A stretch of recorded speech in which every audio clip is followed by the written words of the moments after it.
Hello friends, आज हम discuss करेंगे साइटोप्लाज्मिक इनहेरिटेंस।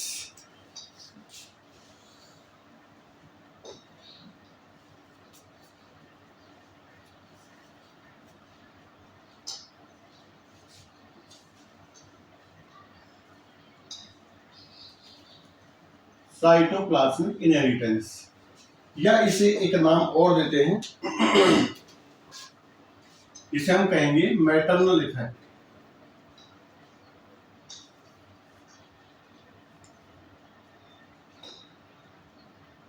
मैटरनल इफेक्ट या इसे हम नॉन मेंडेलियन इनहेरिटेंस भी कहते हैं। कई नाम है इसके, नॉन मेंडेलियन इनहेरिटेंस भी कहते हैं। नॉन मेंडेलियन इनहेरिटेंस तो इसके दो तीन नाम है, साइटोप्लाज्मिक इनहेरिटेंस या कोशिका द्रव्य वंशागति, मैटरनल इफेक्ट या मात्रात्मक या मातृ प्रभाव, और नॉन मेंडेलियन इनहेरिटेंस या अमंडलीय वंशागति। तो फर्स्ट ऑफ ऑल हम बात करते हैं कि जब मान लीजिए ये है परागकण, ये इसका न्यूक्लियस है, दिस इज पोलन ग्रेन, या इसे हम सिंपल स्पर्म भी कह सकते हैं, and this is egg cell.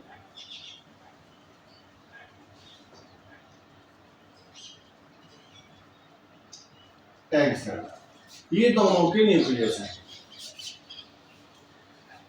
या ये this is sperm, egg cell. जब फर्टिलाइजेशन होता है उस समय इसका जो मटेरियल है वो इसके अंदर आता है, न कि इसका मटेरियल इसमें आता है। ठीक है, पोलन का या स्पर्म का जो भी मटेरियल है वो एग के अंदर आता है। अच्छा, एक बात और है कि एग बड़ा होता है और जो स्पर्म है वो छोटा होता है। एग बड़ा होता है, तो जब पोलन ग्रेन या स्पर्म इस एग के साथ फर्टिलाइज होता है, उस कंडीशन में केवल इसका जो न्यूक्लियस है, ये न्यूक्लियस ही इस सेल से निकलकर, इस एन्यूक्लियोइड सेल हैप्लॉइड सेल से निकलकर इस एग की सेल के साथ मिलता है और जाइगोट बनाता है।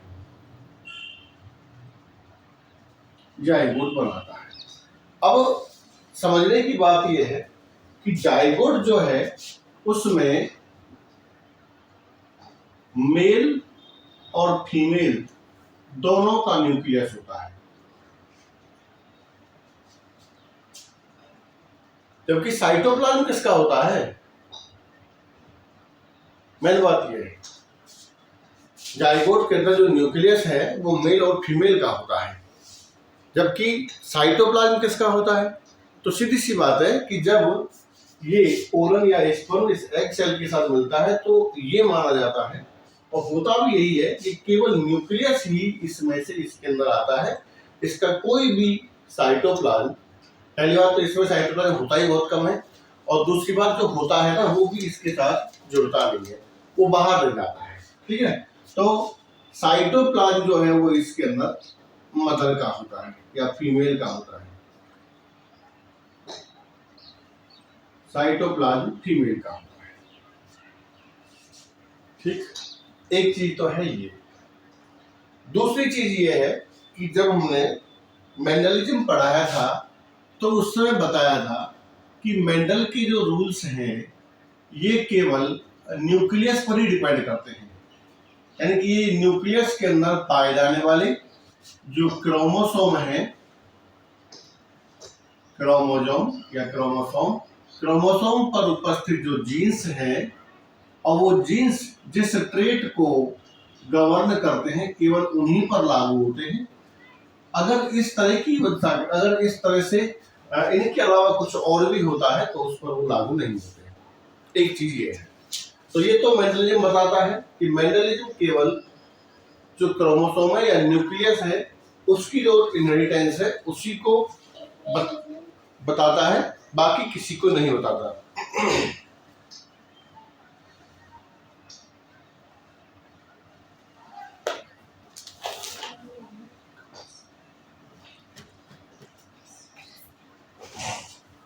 और किसी को नहीं बताता है।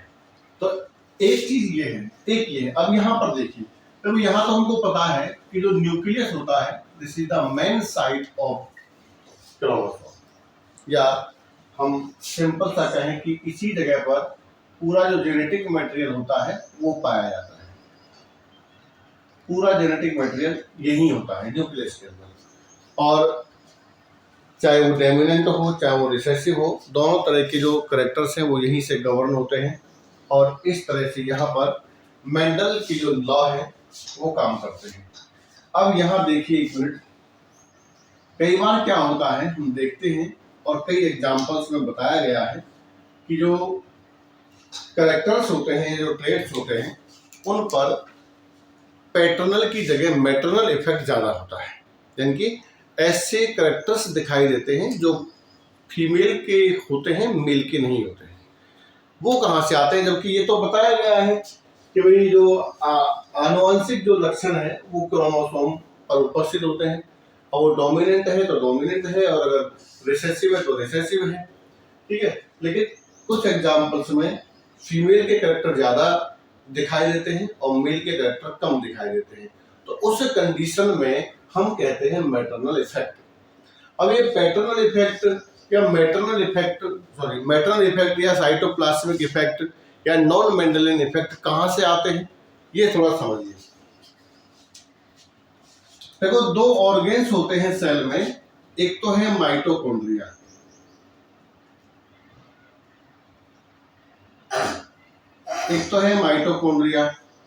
और एक होता है क्लोरोप्लास्ट। अभी हम डिटेल में जिक्र करेंगे माइटोकॉन्ड्रिया और क्लोरोप्लास्ट की। तो माइटोकॉन्ड्रिया और क्लोरोप्लास्ट, देखो जो सेल डिवीजन होता है, चाहे वो मियोसिस हो और चाहे वो माइटोसिस हो, दोनों ही कंडीशन में बंटवारा या जो डिवीजन है वो क्रोमोसोम का भी होता है और साइटोप्लाज्म का भी होता है।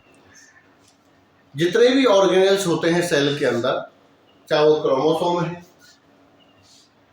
चाहे वो न्यूक्लियस है, ठीक है, चाहे वो आपके जो साइटोप्लाज्मिक जैसे ऑर्गेनेल जैसे माइटोकॉन्ड्रिया, क्लोरोप्लास्ट, गोल्गी काय, लाइसोसोम, राइबोसोम, सभी होते हैं, ये सब डबल होते हैं। यानी इन सब का डुप्लीकेशन या रेप्लिकेशन होता है। इनका निर्माण भी पुराने कोशिकांगों से होता है, जैसे एक माइटोकॉन्ड्रिया से दूसरा बन गया, दूसरे तीसरा बन गया, इस तरह से इनका भी डिवाइड। और जब बाद में सेल डिवाइड होती है, यानी कि आफ्टर न्यूक्लियस डिवीजन, यानी कि केंद्रक के विभाजन के बाद जो साइटोप्लाज्म है उसमें साइटोकाइनेसिस की क्रिया के द्वारा एक सेल दो भागों में डिवाइड हो जाती है। तो जो साइटोप्लाज्म के जो ऑर्गेनेल्स होते हैं वो भी पुरानी सेल से ही आते हैं। ठीक है, अब माइटोकॉन्ड्रिया और क्लोरोप्लास्ट ये दोनों कुछ थोड़ा बहुत जीनोम रखते हैं। इनके ऊपर उपस्थित जो जीन्स हैं या इनके अंदर जो डीएनए है, उस डीएनए में पाए जाने वाले जो जीन्स हैं वो जीन्स कुछ लक्षणों को प्रभावित करते हैं, और वो जो लक्षण हैं वो लक्षण हमको मैटरनल इफेक्ट के रूप में अगली पीढ़ी में नजर आते हैं। तो इस प्रकार से माइटोकॉन्ड्रिया और क्लोरोप्लास्ट जिनके अंदर डीएनए पाया जाता है, ये साइटोप्लाज्मिक इनहेरिटेंस को या मैटरनल इफेक्ट के लिए जिम्मेदार होते हैं। अब साइटोप्लाज्मिक जो इनहेरिटेंस है, ये जो वर्ड या ये जो थ्योरी है, ये सबसे पहले कोरेंस के दिमाग में आई थी। कोरेंस इनका नाम है, ज्यादा पुरानी थ्योरी नहीं है, कोरेंस के दिमाग में आई थी कि साइटोप्लाज्म के द्वारा भी कुछ कैरेक्टर्स का गवर्निंग या नियंत्रण किया जाता है।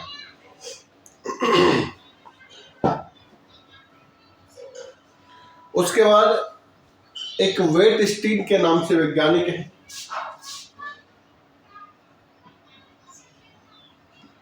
वेटस्टीन। इन्होंने जो एक्स्ट्रा माइटोकॉन्ड्रियल या एक्स्ट्रा न्यूक्लियर जो जीनोम था उसे प्लाज्मोन नाम दिया। एक्स्ट्रा न्यूक्लियर जो जीनोम है उसे प्लाज्मोन नाम दिया। देखो एक्स्ट्रा न्यूक्लियर क्यों कहा गया है इसको, इसे हम एक्स्ट्रा न्यूक्लियर इनहेरिटेंस भी कह सकते हैं, क्योंकि ये न्यूक्लियस के अंदर पाए जाने वाले क्रोमोसोम या जीन के अलावा होती है। तो एक्स्ट्रा न्यूक्लियस को इसलिए कहते हैं क्योंकि ये न्यूक्लियस के अलावा दूसरे सेल ऑर्गेनेल्स के अंदर पाई जाती है, लाइक माइटोकॉन्ड्रिया एंड क्लोरोप्लास्ट। इसलिए इसको हम एक्स्ट्रा न्यूक्लियर जीनोम भी कहते हैं और इसे नाम दिया था प्लाज्मोन। तो कुल मिलाकर के हमारी जो सेल है उसमें दो प्रकार के जीनोम होते हैं या दो प्रकार के आनुवांशिक पदार्थ या जेनेटिक मटेरियल होता है। तो देखो कोशिका का जेनेटिक मटेरियल दो प्रकार का होता है। एक तो हो गया आपका जीनोम जो सेल के न्यूक्लियस में पाया जाता है, क्योंकि ये कहाँ पाया जाता है, न्यूक्लियस के अंदर पाया जाता है। एक दूसरा हो गया जिसका नाम है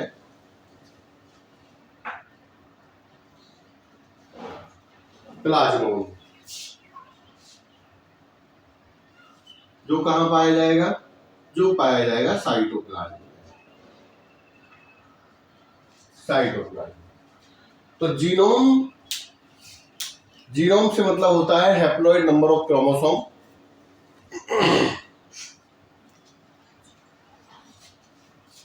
तो जीनोम को हम क्रोमोसोमल भी कहते हैं या क्रोमोसोमल जेनेटिक मटेरियल, यानी कि ये क्रोमोसोम के अंदर उपस्थित होता है, इसलिए इसको हम कहते हैं क्रोमोसोमल जेनेटिक मटेरियल। तो ये क्रोमोसोम के अंदर जो जेनेटिक मटेरियल पाया जाता है वो है। तो जीरो देखो हैप्लॉइड नंबर ऑफ क्रोमोसोम या अगुणित गुणसूत्रों का समुच्चय, a set of haploid chromosome number, अगुणित गुणसूत्रों का समुच्चय जीनोम कहलाता है। दूसरा अगर हम प्लाज्मोन की बात करते हैं तो प्लाज्मोन के अंदर तीन चीजें हैं। नंबर एक क्लोरोप्लास्ट है, एक तो या प्लास्टिड कहते हैं, एक है माइटोकॉन्ड्रिया,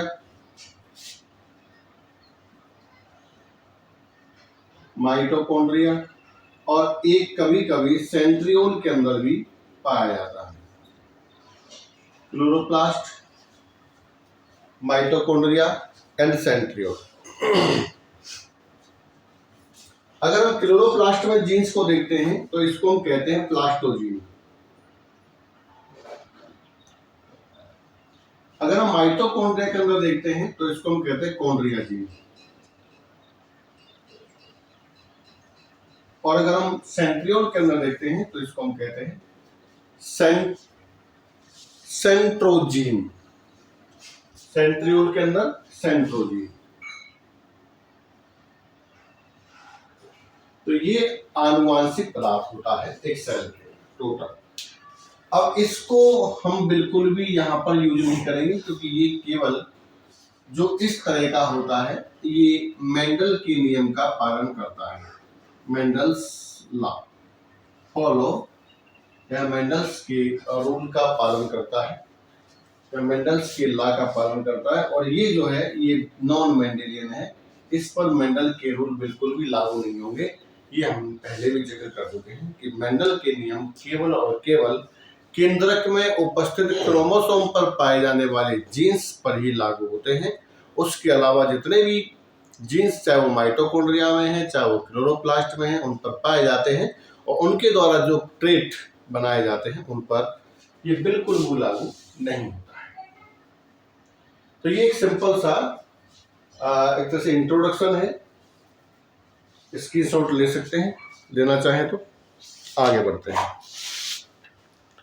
अब न्यूक्लियर इनहेरिटेंस में और साइटोप्लाज्मिक इनहेरिटेंस में क्या अंतर होता है?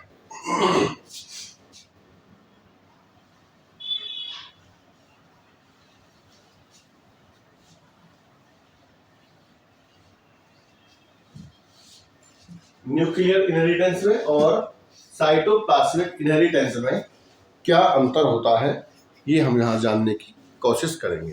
तो एक साइड में न्यूक्लियर इनहेरिटेंस और एक साइड में हम डालेंगे साइटोप्लाज्मिक इनहेरिटेंस।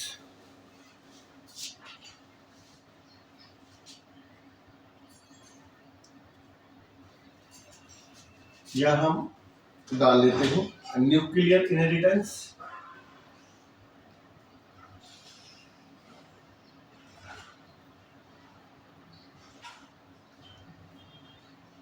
या इसको हम कहेंगे केंद्रकीय वंशागति।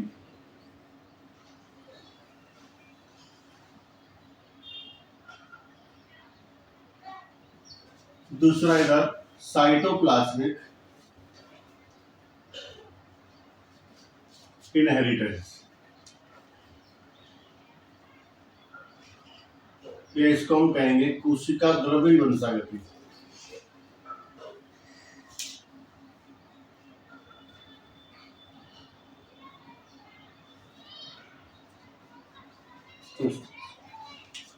अब देखो, कब तो हम कहते हैं भाई कि कोशिका द्रव्य के केंद्र की वंशागति में कौन से गुण होते हैं, यानी कब तो केंद्र की वंशागति होती है और कब, या हम ये कहेंगे भाई कौन कौन से कैरेक्टर्स हैं जो शो करते हैं वही न्यूक्लियर इनहेरिटेंस है, और कौन कौन से कैरेक्टर्स हैं जो शो करते हैं कि वो साइटोप्लाज्मिक इनहेरिटेंस है। तो पहला नंबर है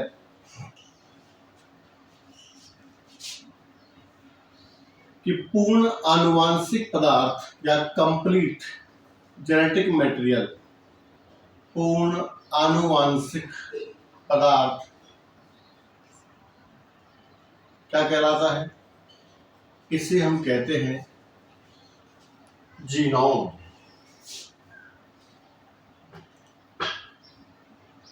जीनोम पूर्ण आनुवांशिक पदार्थ कहलाता है जीनोम।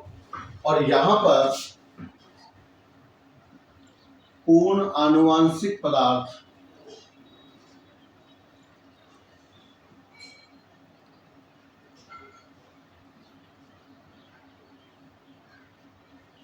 कहलाता है प्लाज्मोन।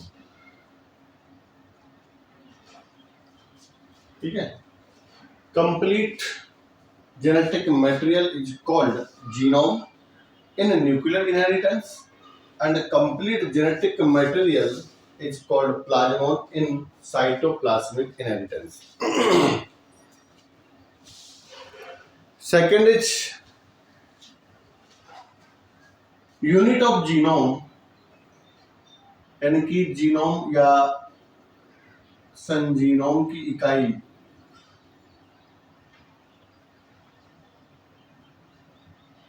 जीनोम की इकाई को हम कहते हैं यहाँ पर जीन। यही तो थी, हम पढ़ चुके हैं इसको। जीनोम की इकाई को हम कहते हैं जीन, और यहाँ पर हम कहते हैं जीनोम की इकाई को, जीनोम की इकाई यहाँ पर कहलाती है प्लाज्मा जीन।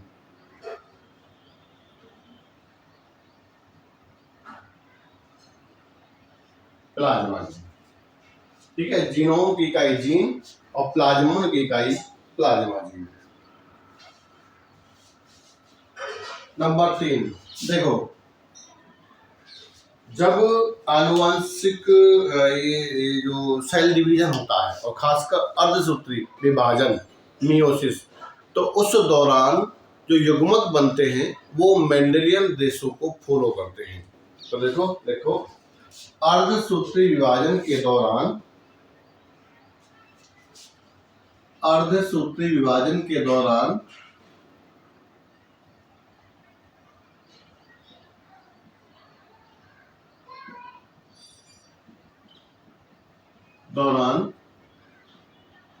मेंडेलियन अनुपात प्राप्त होता है।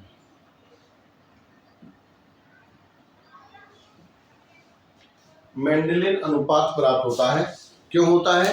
क्योंकि अर्धसूत्री विभाजन में हम क्रोमोसोम का बंटवारा करते हैं, अर्थात न्यूक्लियस का बंटवारा कर रहे हैं, जबकि यहाँ पर तो कोई न्यूक्लियस नहीं, यहाँ तो साइटोप्लाज्म है, तो साइटोप्लाज्म का कोई बंटवारा नहीं होगा। ठीक है, जो बंटवारा होगा वो बराबर बराबर होगा। तो साइटोप्लाज्म में जो जीन्स है उनमें किसी प्रकार की मेंडेलियन अनुपात प्राप्त नहीं होता है। यहाँ पर लिख लीजिए नंबर 3, मेंडेलियन अनुपात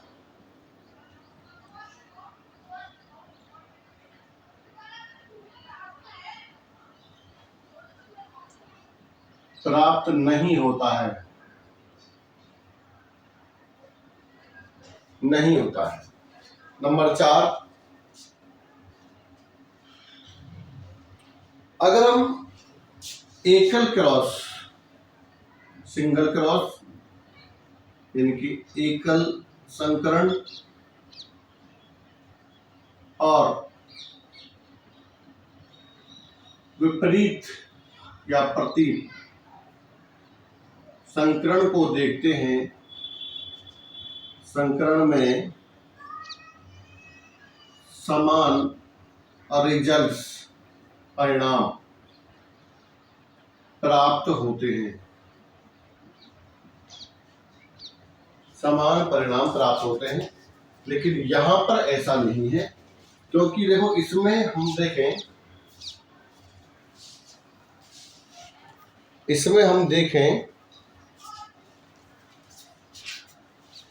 तो क्रोमोसोम का तो कोई जिक्र नहीं है। यहाँ पर देखो हमने capital T into small T, ये सिंगल क्रॉस है और इसमें हम कैपिटल T स्मॉल टी ये लेते हैं।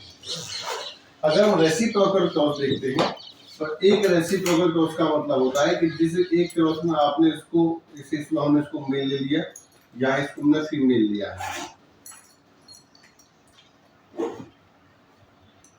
This is female.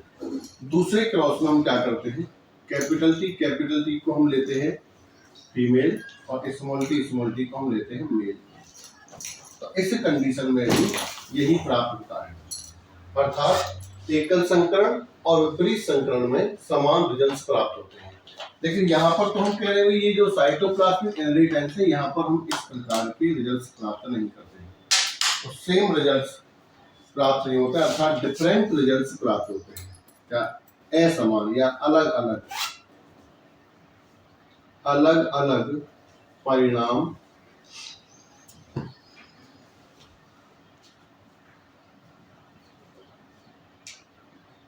प्राप्त होते हैं। उसके बाद है, देखो यहाँ पर हम कहते हैं इस जगह पर पांचवा पॉइंट हम कह रहे भाई, जब हम न्यूक्लियस की बात करते हैं तो जो इनहेरिटेंस है उसमें साइटोप्लाज्म का कोई जिक्र नहीं होता है, अर्थात कोशिका द्रव्य का कोई योगदान नहीं होता है। कोशिका द्रव्य का योगदान या कंट्रीब्यूशन नहीं होता है यहाँ पर, जबकि यहाँ तो होता ही साइटोप्लाज्म के कारण है। तो लिख लो कोशिका द्रव्य का योगदान होता है।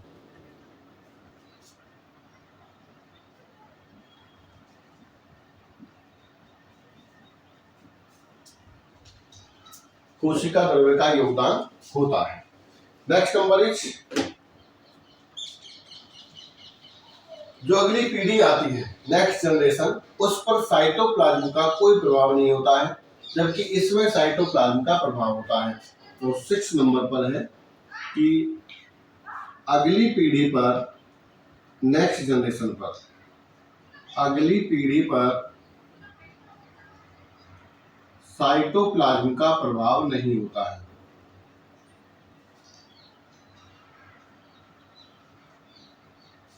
नहीं होता है, और इसमें है होता है, क्योंकि ये तो चल ही साइटोप्लाज्म से रहा है। उसमें साइटोप्लाज्म का प्रभाव नहीं होता है और वहाँ पर साइटोप्लाज्म का प्रभाव होता है। एक और नंबर 7,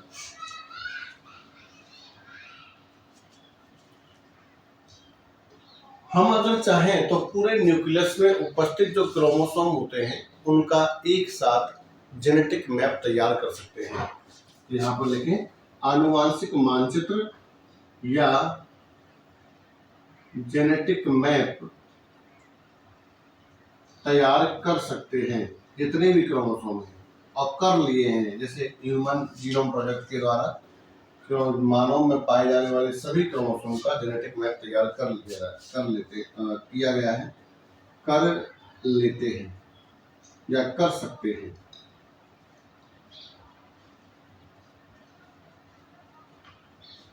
अगर हम यहाँ पर जेनेटिक मैप तैयार करना चाहें इस जगह पर, तो हम बिल्कुल नहीं कर पाएंगे। क्यों नहीं कर पाएंगे?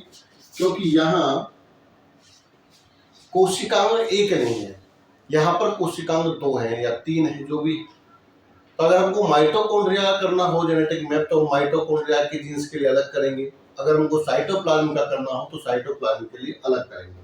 दूसरी बात, प्रत्येक जीव के माइटोकॉन्ड्रिया में और क्लोरोप्लास्ट में पाए जाने वाले जो जीन्स हैं वो डिफरेंट है, क्योंकि वहां पर कोई क्रोमोसोम तो नहीं, आनुवंशिक पदार्थ जो है वो बिखरा हुआ है, ठीक है। और उस बिखरे हुए आनुवंशिक पदार्थ की जेनेटिक मैप तैयार करना थोड़ा मुश्किल काम होता है। तो यहाँ पर लिख लीजिए जेनेटिक मैप तैयार नहीं कर सकते हैं। जेनेटिक मैप प्रिपेयर या तैयार नहीं कर सकते हैं। देखो, माइटोकॉन्ड्रिया में और साइटोप्लाज्म में आनुवंशिक पदार्थ जो है वो क्रोमोसोम के रूप में नहीं है। अभी हम आगे जिक्र करेंगे जब क्लोरोप्लास्ट जीनोम और माइटोकॉन्ड्रियल जीनोम पढ़ेंगे तब। आज हम केवल इंट्रोडक्शन की बात की है। ये इसका एक जनरल इंट्रोडक्शन है कि साइटोप्लाज्मिक इनहेरिटेंस में और न्यूक्लियर इनहेरिटेंस में क्या अंतर होता है। तो न्यूक्लियर जो केंद्रकीय आनुवंशिकी है, केंद्रकीय वंशागति है, वहां पर हम बात करते हैं केंद्रक में पाए जाने वाले क्रोमोसोम पर उपस्थित जीन्स की, और इसमें हम बात करते हैं साइटोप्लाज्म के अंदर पाए जाने वाले जीन्स की। और ये लगभग 2 ऑर्गेनेल्स में पाए जाते हैं, माइटोकॉन्ड्रिया में और क्लोरोप्लास्ट में। अब आगे इनके एग्जाम्पल्स भी देखेंगे कि वो एग्जाम्पल्स में किस किस प्रकार से इन जीन्स का प्रभाव पड़ता है। ठीक है, थैंक यू। वीडियो अच्छी लगे तो लाइक कीजिए, कमेंट कीजिए, शेयर कीजिए, सब्सक्राइब कीजिए। Thank you very much. मिलते हैं नेक्स्ट वीडियो में।